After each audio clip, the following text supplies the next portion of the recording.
ఎండలు పెరగడంతో కరెంటుకు కూడా డిమాండ్ బాగా పెరుగుతోంది. ప్రతి ఏటా వేసవిలో కరెంటు కోతలు ఉండడం కామన్ అయితే ఈ ఏడాది కోతలు లేకుండా చేస్తామంటున్నారు కరెంటోళ్లు.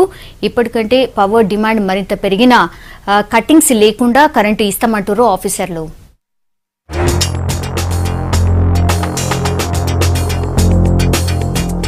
ఎండల తీవ్రతతోని రాష్ట్రంలో కరెంటు డిమాండ్ కూడా చాలా పెరుగుతోంది.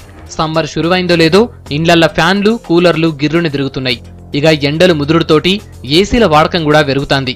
నిన్న ఒక్కరోజే రాజధాని హైదరాబాద్లా పవర్ డిమాండ్ 9150 మెగావాట్లకు చేరింది. పోయిన సంవత్సరం ఇదే టైంలా 7000 నుంచి 7500 మెగావాట్ల పవర్ డిమాండ్ ఉంటే ఈ సంవత్సరం ఇంకో 2000 మెగావాట్ల విద్యుత్ డిమాండ్ పెరిగింది.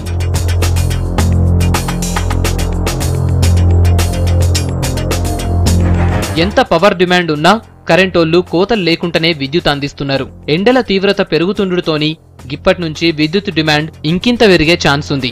అయితే ఇందుకు తగ్గట్లే కరెంట్ ఇచ్చేందుకు ప్రయత్నం చేస్తున్నారు కరెంటోళ్లు.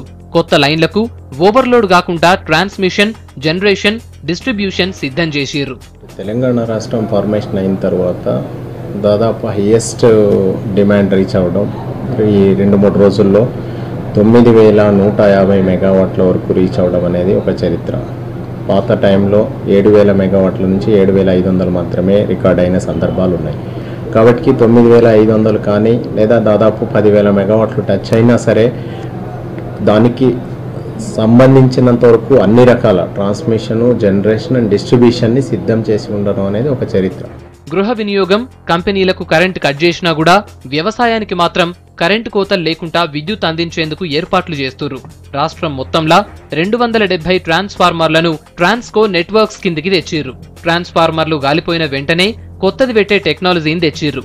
దీంతోని పల్లె నుంచి పట్నం దాకా ఎక్కడా కరెంటు కోతలు లేకుండా చూస్తున్నామంటారు కరెంట్ ఆఫీసర్లు. అగ్రికల్చర్ డిమాండ్ మాక్సిమం మనం అనుకున్న దానికంటే ఎక్కువగా కూడా సప్లై చేయడం అనేది ఒక చరిత్ర.